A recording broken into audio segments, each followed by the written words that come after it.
What's going on, guys? JSGC here, and we are here for another Manchester City video. Today we're going to be doing the match review, match reaction and match analysis of the game between Newcastle United and Manchester City at St James's Park, which Manchester City managed to come out on top by winning by 4-0. We're going to break down and talk about all of the talking points for this game, but before I do crack on with this video, make sure, like always, if you are enjoying the content, you want to help to support my channel, then do subscribe, press that red button, press the bell and put your push notifications on.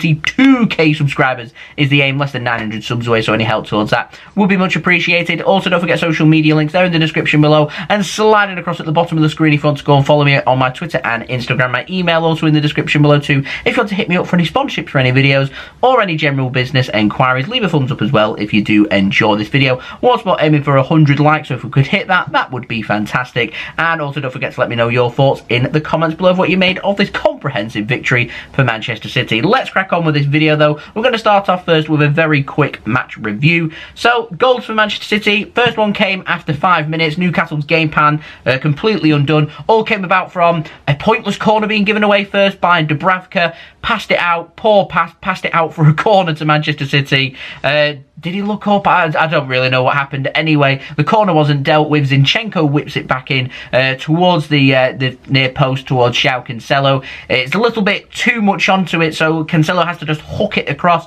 and he can't get much power onto it, which the goalkeeper Dubravka really should be coming out to collect. He hesitates. It confuses Clark as the centre-back. He doesn't know what to do either. He thinks about coming for it to go and deal with it, then hesitates as well, and as neither Dubravka or Clark deal with it, the ball's allowed to bounce, and there's Ruben Diaz ready to pounce quickest just to head it back home for a lead to Manchester City and give us a lead, and a good assist there for Joao Cancelo as well. And then Manchester City managed to double their lead in the 27th minute through Joao Cancelo. This time Riyad Mahrez getting an assist as Cancelo weaves and runs his way through the middle. A slip at the vital time from a Newcastle defender meant that Cancelo had quite a bit of space for him on his stronger right foot just to lever the ball right into the back of that. Nothing Dubravka could do this time as Manchester City doubled their lead. Newcastle will feel hard done by in that first half about not having a penalty. Fraser went down after Ederson. Again, there seems to be a lack of communication from goalkeepers in this game.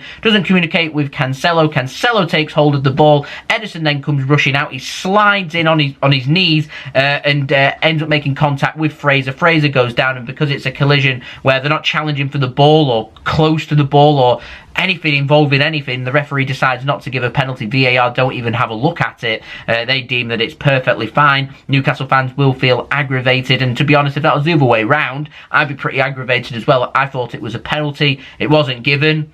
There we go. Rules. Would like them clarifying, please. Into the second half, Newcastle very flat in the second half. Manchester City managed to sort out their distribution, moving their pass completion rate from 84%, which is quite low for City, up to 91% by the time the second half had finished. So much better from City in the second half. And it was Oleksandr Zinchenko whipping a ball across for Riyad Mahrez just to have a nice easy tap in and a goal and assist for Riyad Mahrez. The flag did go up, about half a yard onside there. Mahrez shook his finger, didn't agree with the linesman, and Mahrez was right, and it ended up being 3-0 Manchester City, and that is game, set and match. And then 86th minute, all wrapped up and signed and sealed and delivered with an assist for Gabriel Jesus. He turns Isaac Hayden. Hayden needs to be stronger there and just squares it across, and there's Raheem Sterling making a run, right place at the right time for a tap-in for Manchester City to ensure that we win this game by 4-0 to send our goal difference now level with Liverpool before Liverpool are playing Tottenham Hotspur as I'm editing this video and distributing this video for you guys.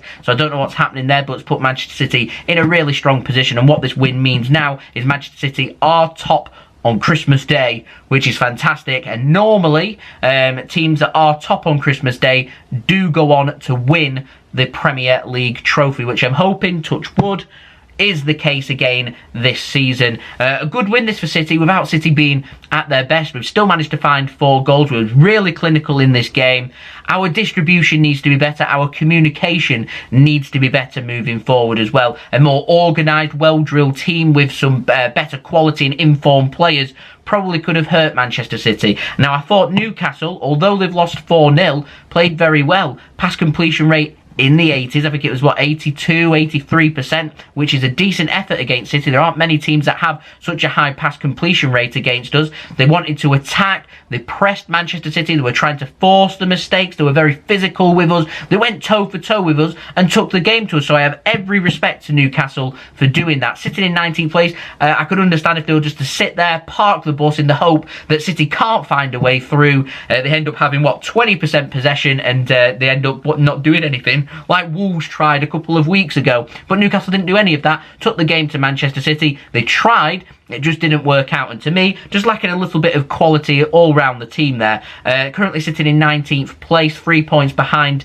safety, are needing to start picking up points and getting the results, because it's all fine and well playing well and challenging teams and going toe for toe, but at the end of the day, the records show that Newcastle lose 4 on their goal difference. They've not picked up a point and they've lost another game, and it's another home game that drifts on by for them, as they've got a real battle to stay in the Premier League. But I didn't think Newcastle were anywhere near as bad as what I was expecting. I certainly didn't think they played anywhere near as bad as what Leeds United did in midweek when they faced City either. So yeah, fair credit there to Newcastle. I thought the fans made a really good atmosphere at St James's Park as well. We're in full voice, had the flags flying and everything. So yeah, fair credit there to Newcastle. We'll see what happens for them. They've got a very important January transfer window coming in. I've got a feeling they're going to be looking for some big names, shirt sellings. They've obviously got a lot of money behind them to be able to maybe attract 1 or 2 names. And for me, they're needing a better squad, and squad players is what is important. They need to start building that spine that they can build their team around. An objective has to be for the season to try and stay in the Premier League and then move on from there.